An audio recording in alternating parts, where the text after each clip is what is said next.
This is CounselCast, part of the Legal Talk Network, and I'm your host, Karin Conroy. When you face a complex case outside your expertise, you bring in a co-counsel for next-level results. When you want to engage, expand, and elevate your firm, you bring in a marketing co-counsel. In this podcast, I bring in marketing experts who each answer one big question to help your firm achieve more. Here's today's guest. Hi, I'm Jason Barnard. I call myself the Brand SERP guy.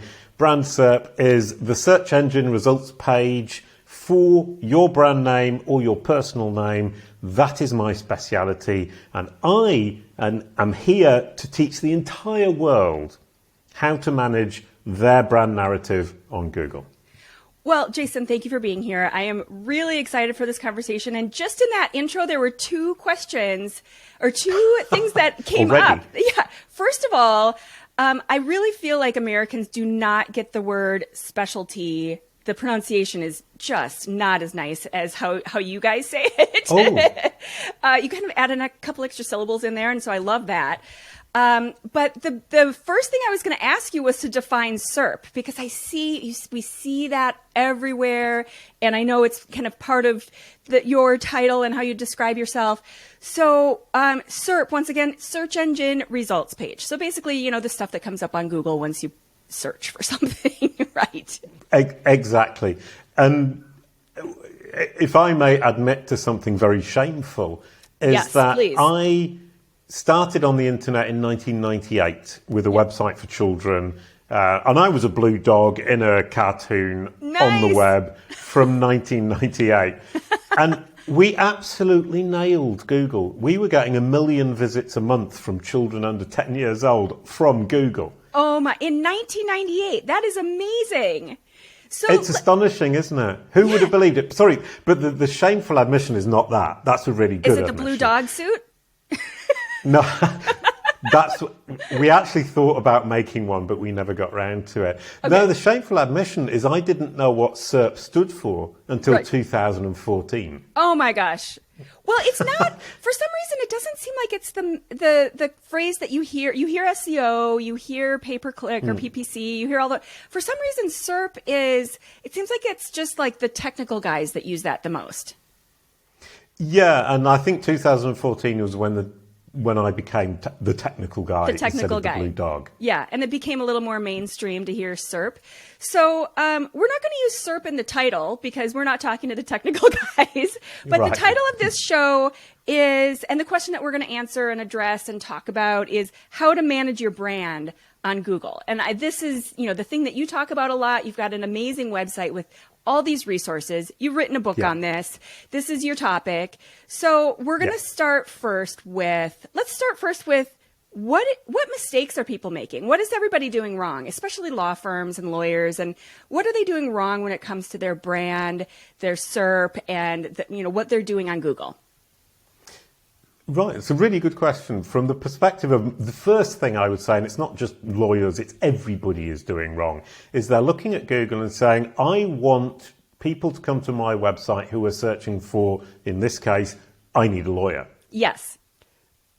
But what is incredibly important, what is missed, and it's literally 99% of all companies in the world and people, is what do the people who already know who I am see when they Google my name? Yes, especially for lawyers. And the next thing I was going to ask you, but okay, I have another question that I want to ask, but let's finish that one first because there's so many things to cover with this topic. But let's talk first about what people are doing wrong. They're not thinking about the difference between a random cold lead that is searching for a topic versus someone who already has your name, who is more likely a warm lead and so much more likely a potential client. Yeah, that's beautifully said. I'll steal that and use it with my potential clients. Yeah, thank you. It's that really exciting. What would you call it? It's the exciting thing that we think, I need that. And as an example would be, as a lawyer, I would be saying, I need all the people who are searching for accident lawyer. Yeah. And those are people who have no idea who you are. And how many people are actually going to come to your website and then start working with you with no idea who you are? Right. It's a much harder sell. Yeah, exactly. Whereas if I'm in a situation where I'm looking for an accident lawyer, for example, and I've already seen your name out and about, or I've searched for accident lawyer, I've seen a list of 5 lawyers, and then I search each of their names before I actually start working with them. Who am I going to work with? It's the one that Google recommends. And Google recommending you is not only you being at the top of the search results for accident lawyer, but that stamp of approval, your Google business card, is when somebody searches your name. And when Google says, look at this, they've got a great knowledge panel, the information box you see on the right-hand side. Here's their website, here's some photos, here's some videos. Here are the social media channels. You say, that's an impressive lawyer. That's somebody I want to work with because Google recommends them. Yes. Google likes them. And I'm using Google because I trust Google. Yeah. Okay, so let's talk about what a knowledge panel is, because this is another thing you talk about a lot. What is this thing called a knowledge panel? Right. First thing is I talk about it too much. It's okay. But if you ask anybody I talk to, they say, yeah, you've talked about that before. Knowledge panel. Well, the knowledge panel is an incredibly interesting aspect of Google search engine results pages because it's a representation of Google's understanding of the facts. Oh, I love that. Okay, so I'm just going to repeat it real quick. It's a representation of Google's understanding of the facts. So this is how Google is seeing you. Exactly. It's how Google understands you. Yeah. And it's also how Google represents you factually to your audience when they Google your name or your company name. Yeah. And so from that perspective, as users, we don't realize we're doing it, but we see the right-hand side on desktop with that knowledge panel as fact and the left-hand side as recommendations. So if I have the knowledge panel, Google is saying, I know all of this about that person and I vouch for that person and I vouch for the information I'm putting here.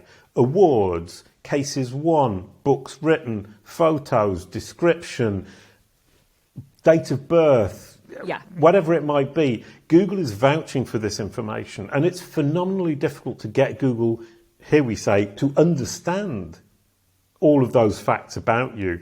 But it's not just understanding the facts, it's being sufficiently confident in those facts that it's willing to present it as fact to its audience, to its users. That's a big difference between how I was thinking of it in the past. I basically was looking at that knowledge panel, and that knowledge panel is basically, the way I was looking at it is basically a distillation, a distilled amount of, okay, here's what we've kind of collected on you, which is similar to what you're saying, but not quite the same. It is what Google's collected, but it's also what I'm hearing your description is this is what Google has collected on you, but this is also what Google is willing to present as valid and truthful. And that's a big difference. Yeah. Exactly. And it's a huge difference. And because we use Google, because we trust it, that information we take as read. And when it's wrong, it's a huge problem. And when it's right, it's a huge boost and a bonus. And once, as you said earlier on, it's the warm leads. It's the people who already know who we are. And we're just pushing them over the tipping point of saying, yes, I trust this person because Google trusts them. And the other interesting thing about knowledge panels is I used to say Google is your business card. Yeah. And I still say that. And it's really important to think about that. People will search your name before doing business with you. During COVID, we were all on Zoom meetings, Googling the other people in the meeting to figure out who they were. Could we trust them? Are they talking sense? Yeah. Do they actually know what they're talking about? Yes or no? So we have that. And I actually had meetings at one point face-to-face 3 or 4 years ago where people were Googling me under the table on their phones. It's like, it's a glass table. I can see you. Exactly. And the thing about the knowledge panel is that it's gone from being this thing on the right-hand side to actually taking up most of what you see on a desktop above the fold and indeed on a mobile for the first third of the scroll. Yeah. And that means that Google is representing you on its search engine results page for your name in a way that is similar to your site. It allows them the person, the user, to research you entirely on Google with no need to visit your website. Yeah. So you can build your website, and that's great. And you can pull people into that website using social media, articles, whatever it might be, advertising. But the moment they search your name on Google, it's Google who controls the message. Right. But what we've done at Kalicube is figure out how we can influence and educate Google so that it represents you in the way that you want. And that's really important. You then control the message indirectly, and controlling your brand narrative to your audience through Google's eyes is phenomenally important. So I want to get to that, but first I just want to reiterate this idea, because I really think there's a misunderstanding between the left and the right side of this Google search results. So most attorneys and most reporting too is based on what's happening on the left side of the screen. You are ranked this, this number on this page. The ranking has moved this much over this many weeks. This is what we're doing. And all of the focus and energy and reporting and numbers are based on the left side of the page. And it's not bad. It's not wrong. You still need to show up on the left side of the page. But what you're describing is a much larger emphasis on that knowledge panel on the right side of the page, and controlling that as more important, or at least having more influence than the left side. Is that right?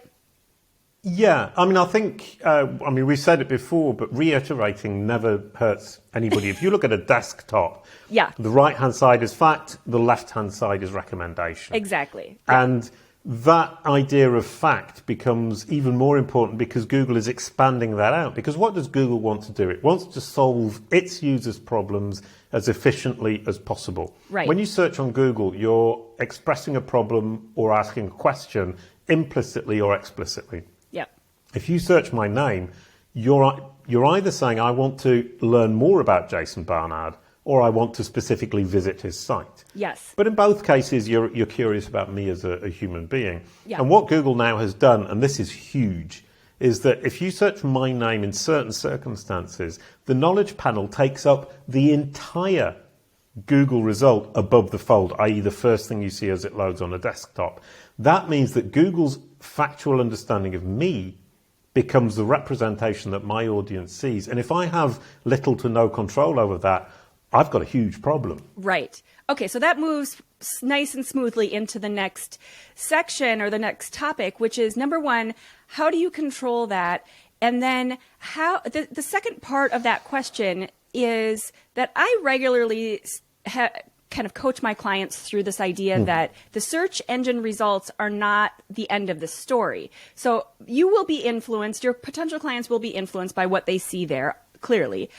But if they then click over to your website and it's a disaster, then then that's just ranking on the search engine is not the end of the story. So number one, how do you influence that knowledge panel, and how do you improve and make that work in the best way for you as possible? But then second, then what? Then what do you do on your website to kind of pull them through and make the website kind of work together with that? That's a great question, because in fact the answer is more or less the same for both questions. Okay. In perfect. that your website needs to be incredibly well organized. It doesn't need to be optimized in the traditional search engine optimization sense. It needs to be well organized, well presented, clear, and helpful to your real audience. Not the people you think might be interested, but the people who are actually interested. And if you can do that, then Google will create a knowledge panel for you more or less organically.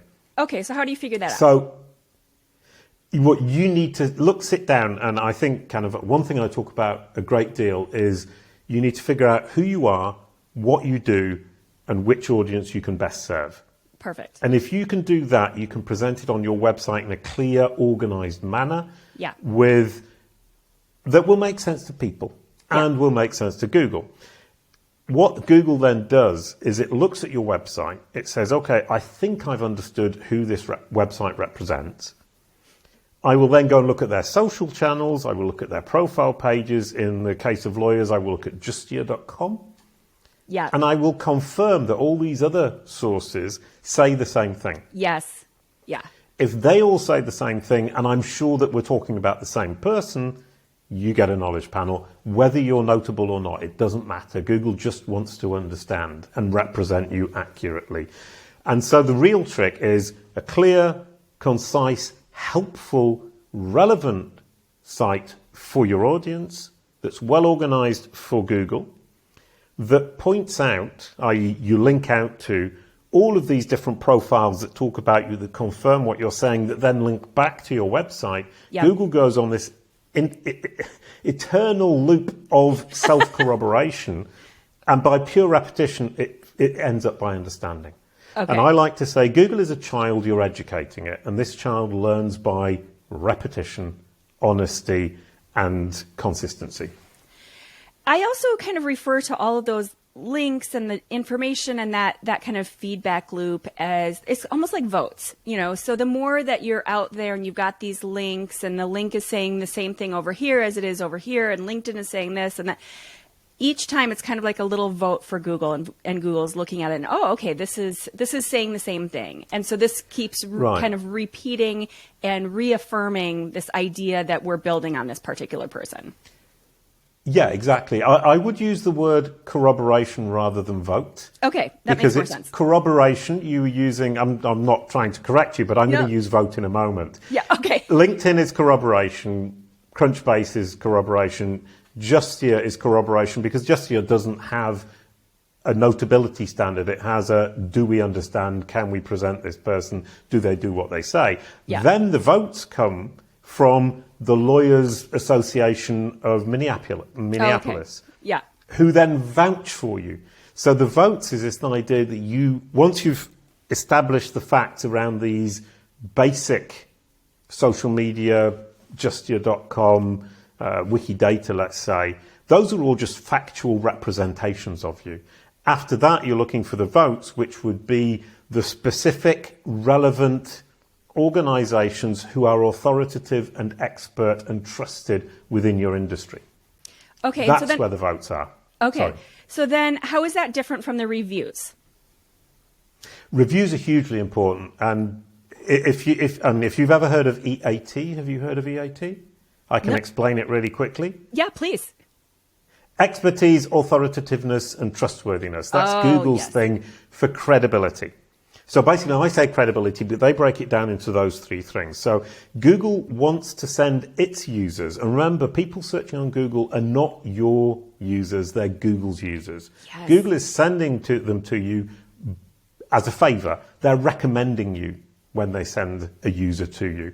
Yeah. So don't ever think these are my users, Google owes me them. Google doesn't owe you them. Google is sending them because it thinks you're a good solution. And Google owns it, and Google has control of it, and we get these questions all the time, like, how fast can you change XYZ on Google? I can't. I don't work for Google. I don't have control over those things. We can ask them very nicely to, do a certain thing, but it's Google's website, and everybody uses it so often. I think they feel familiar with it or something, like they should have control over it, but you don't. And this can be a sad reality in certain circumstances.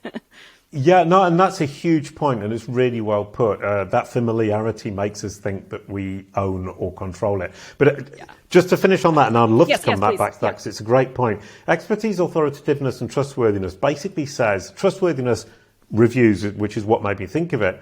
My audience appreciate me. That's reviews. That's forum comments. That's feedback from users that Google can see. Authoritativeness is that my peers appreciate me. That's Justia.com. That's the Bar Association of Minneapolis. Yeah. Expertise is I cover my topic on my website and on my social media platforms expertly and completely. And Google have recently added what we call experience. Okay. So they now call it double EAT, just to make it twice as good. And that idea of experience is say, I actually have experience in this field. So in the case of lawyers, it would be to make sure that Google understands that you've covered specific cases within a specific field. And so how do they verify that?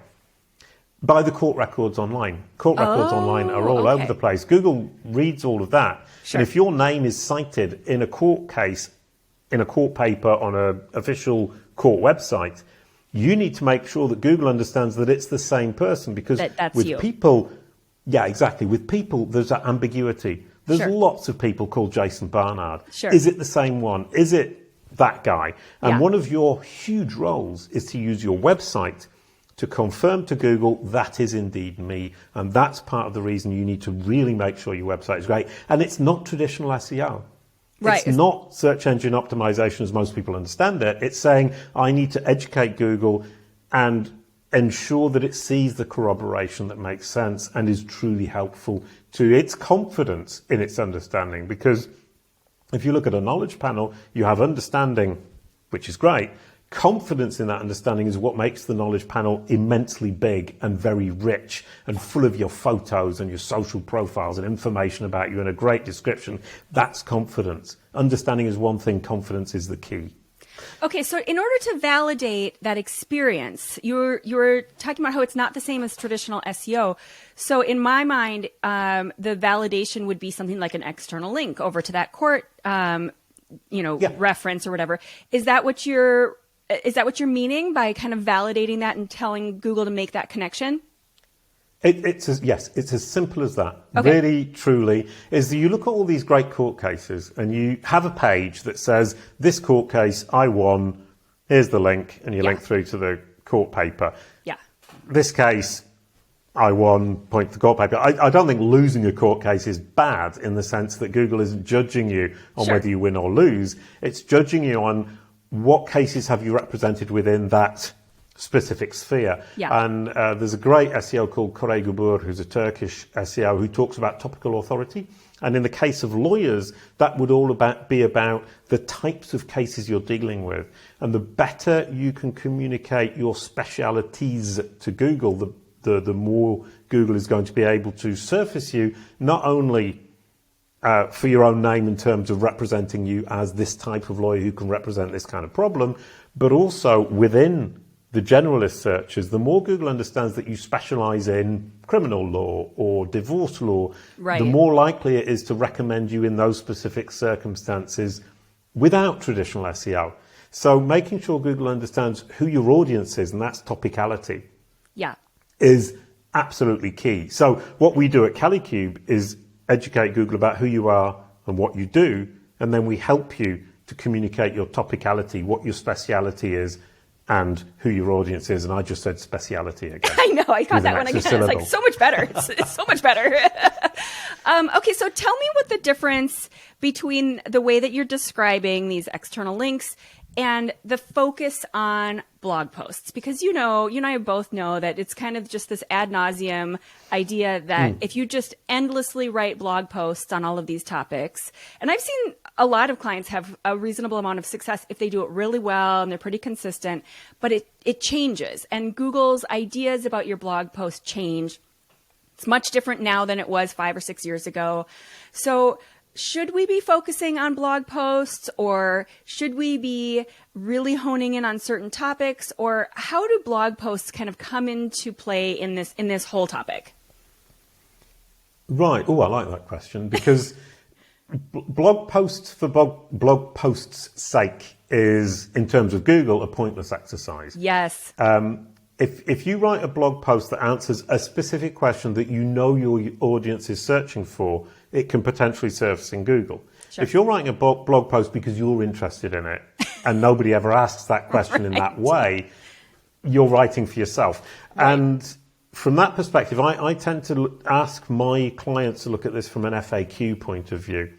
Look at the questions your audience are asking and answer those questions, be it 50 words, 100 words, 1,000 words. Answer with the number of words that you need to answer the question efficiently. And I'll give you a really good example. Is I was searching earlier on for information about domain names. Yeah. And the article that Google surfaced started off with an explanation of what is a domain name. And that was totally pointless. I know what a domain name is. I don't need that explaining. And I was scrolling through, and it's hugely frustrating. And Google doesn't want to do that. Google's been tricked by some clever SEO. What Google would want to do is bring me to the solution to my problem right at the top of the page. Right. So if I'm looking for a simple answer like, does .co.uk can I buy it using hover, for example? That would be a very silly question, but I would just want that at the top. I don't want to have to scroll through an entire article to find that out. Right. But if I'm asking, what is the history of domain names since 1998, I would expect a 2,000, 5,000 word article, and I would spend the time reading it. So you need to consider that when you're looking at it. But it's also always a question of answering a question, providing a solution to an inquiry from a human being, and that inquiry needs to be incredibly relevant to your topicality. And here's a really good way of looking at that. Google's looking for depth, breadth, and velocity. Yeah. So it's looking for you to cover the topic in depth, preferably breadth as well. And they want a regular update. So they want one article a week or one article a month. It doesn't matter what your velocity is, but you need to maintain that velocity. Yep. So don't start off with 5 articles a week and then drop it down, because Google will drop a lot of your site. Yep, it assumes you're dead. Yeah, you need that velocity. And if you want to focus, if you want to prioritize, number 1 is depth. Number 2 is velocity. Number 3 is breadth. So you want to go deep into a specific topic with a consistent velocity and then broaden. That's so good, because I get a lot of questions about how to make themselves, okay, these are lawyers to begin with, and how do we make ourselves, have more personality and be more human? And shouldn't we talk about our cats? Shouldn't we talk about, what kinds of things we do on the weekends? And it makes people like us more. And I see the logic in what they're thinking, and that it makes them somehow connect to their audience better, but it's such the wrong idea. And I'm sitting there oftentimes on a call or something thinking, no. I mean, how do I tell you that this is just wrong? But this explains it. That first of all, think about what people are asking. Are your clients, when they come into your office, are they asking about your cats? I don't think so. I don't think they care about your cats. That has nothing to do with their problem or why they're coming into your office or, picking up the phone. Yeah, and that brings me to a couple of interesting points that multiple. This is you want to talk about your cats? No, is that we're all the star of our own film. Yeah. And nobody else cares. And if you're talking to me, you're interested in what I can bring to you. So not particularly wishing to insult you, but the conversation from both our point of views is very much about, what do I get out of it? Exactly.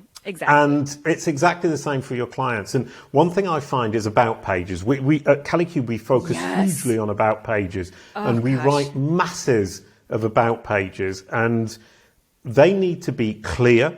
They need to be written in a way that makes sense for both Google and for human beings. Yes. They need to start with what you do today very clearly and work backwards in history rather than the other way around. It's not we were founded in 1997, blah, blah, blah. You don't start with when you were founded. You start with what we're doing today and you move backwards. And it's the same for a person. Okay. And how far back do you say? Because this is a conversation I have all the time as well. And, lawyers' jobs are to be very detail oriented and include all the facts. And so they oftentimes will want to include every subsection of a club they were in college and law school, and every kind of work they've ever done, even things that have nothing to do with what they're doing today. Could I make a point here? And it's that Please. People very rarely follow their own advice. And a lawyer will tell you in front of a judge, the judge doesn't have the time to listen to your entire story. You have to give context, get straight to the point, make sure that you've nailed it. They don't care about the details, or they don't have the time to listen to the details. It's exactly the same for your clients. That's it. That is it in a nutshell right there. Let's pretend that you are presenting your bio page or your about page to a judge. Does the judge care what you did in college? No. They do not. And it doesn't have anything to do with why someone might hire you either. They care that you've done this kind of work before, that you can prove it, and that it was successful, and that you can solve their problem. So, yeah, that's it. That's it. No, it's exactly it. And what I do like or not like about it, depending on which perspective you take, is that the fact that you're saying to me a lawyer will want to explain absolutely everything they've done is exactly the opposite of what every lawyer I've ever worked with has told me right. to do for yourself. With them. Yeah. Yeah, exactly. And so from that perspective, that was the first point. The second point is to distinguish yourself from your company. Yes. And I think lawyers probably have a huge problem with that. Yes. Is that on your website, you need to say, I am a specialist in ABC. Yep. This is why you can trust me. Yeah. And here's the proof of all the cases that I've won.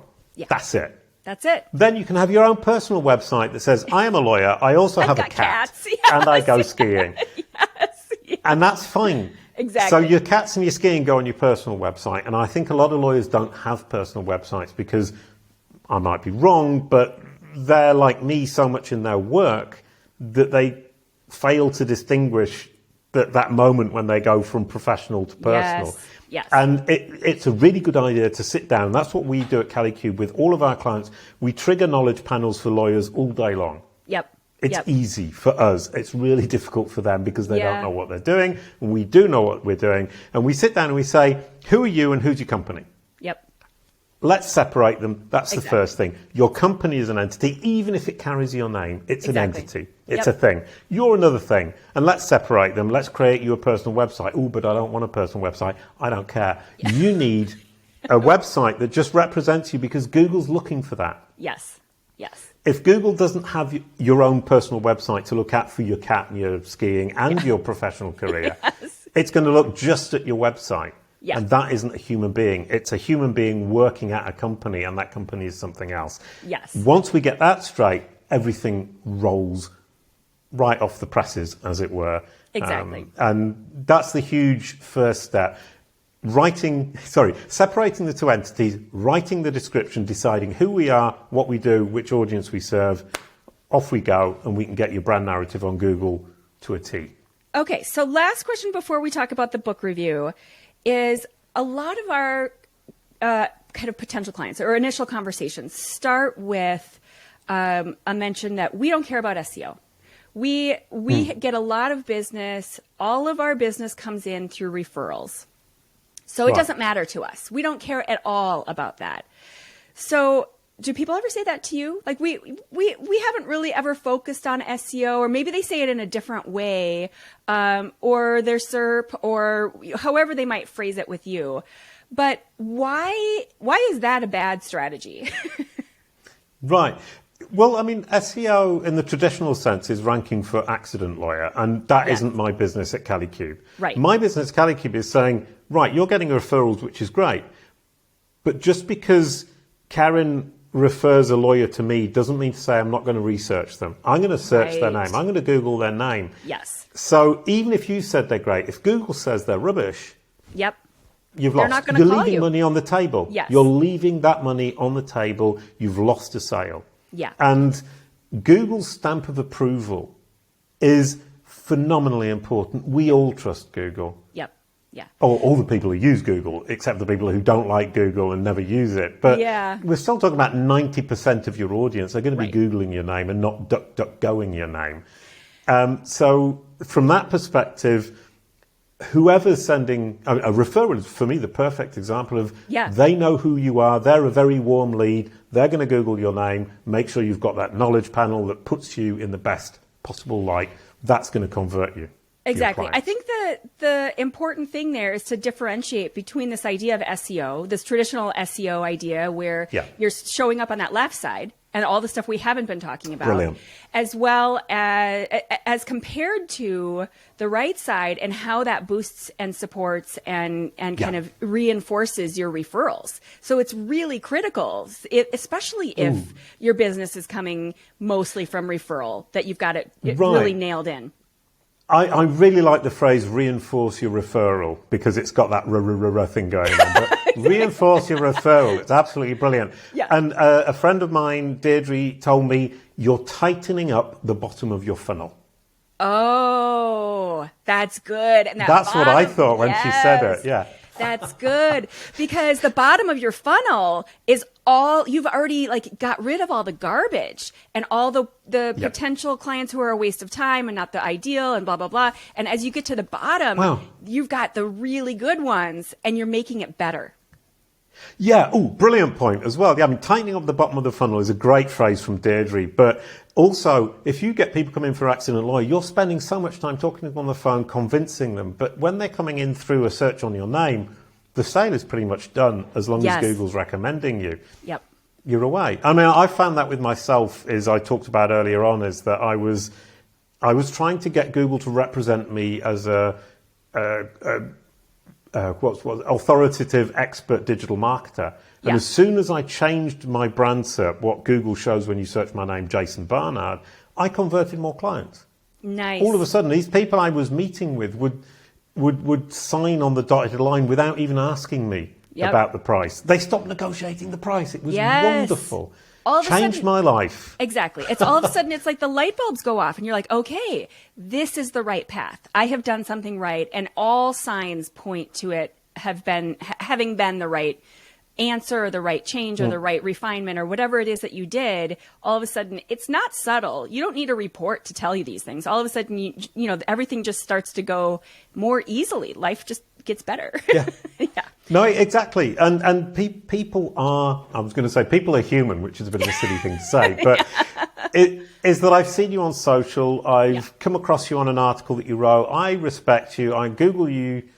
And all of a sudden I think, this is the right decision. Yep. Google isn't the thing that makes the decision in its entirety. It's the last little point, the last drop that pushes that person over. It's the tipping point. It's the straw that, I was going to say breaks the camel back, but that isn't really very positive either. But in a good way. You get the idea. In a good way. Is there a good way to break a camel's back?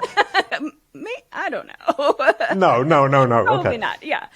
Okay, it's time for the book review. So you know that our audience is full of lawyers that don't have time to waste on books that aren't worth it. So what's the book within this world of SERP and, you know, kind of refining your brand in order to work better with Google that you have to recommend? Right. Great question. And it's lucky because, in fact, a client of ours is a person called Jason Hennessy. Oh, nice. He's an SEO.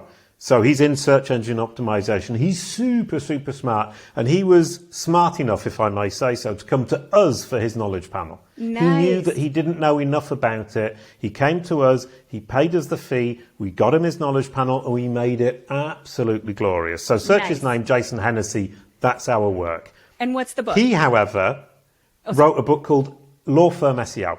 Oh, and his book, perfect. It is, yeah. And he is the super specialist in law firm SEO. Jason Hennessy, Hennessy Digital. He specializes in law firm SEO, and he's the guy who's going to get you to the top for Accident Lawyer. Yeah. I'm the guy who's going to get you the conversion when somebody already knows who you are and they search your name. Yeah. So read his book, then read my book. Yeah, exactly. The Fundamentals of Brand SERP for Business. And we'll link to both, obviously, on the show notes and the show page. In SEO, those are the only two books you need to read. There you go. That's it. That's all you need to do. 2 books. You can get that done in quickly in a couple weeks. From what I understand about lawyers is they read incredibly quickly. So they probably would read it in an evening, wouldn't they? Let's hope. Well, it depends on how long the book is. Maybe it's one of those little thin ones. So sure, maybe they can get that done. So what's something that you know that works when it comes to, just when it comes to marketing in general or SERP, or what's just one thing that you know that works? I mean, we'll come right back to the beginning, which is delightful. Perfect. Your website, beautifully organized, that truly helps your audience, is going to make sure that Google will represent you in the way that you want. So if you are truly representing yourself and the services and the solutions you can provide to your audience in a clear manner, Google will understand, and your audience will understand first and foremost, sure. But also Google will understand, so you win on both. There you go. What would they call sides? Yeah, exactly.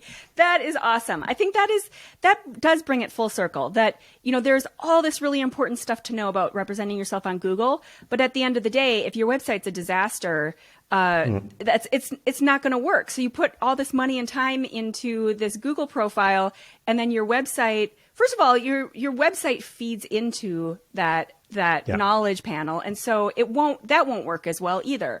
So you have to kind of pay attention and keep both very healthy and working well to work together and for the whole picture to work for you.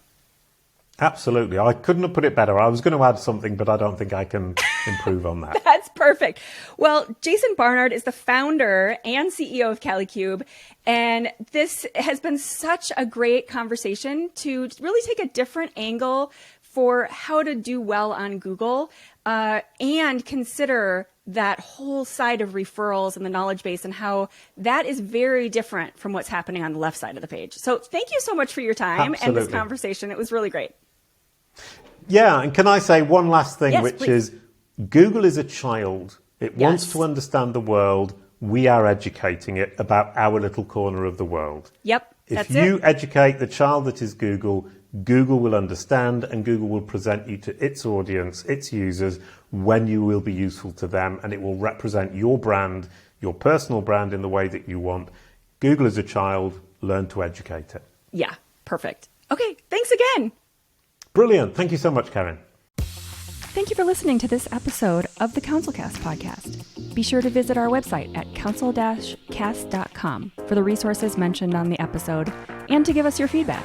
If you enjoyed this episode, I would appreciate if you could rate and review the podcast on Apple and subscribe to your favorite podcast platform. See you on the next one.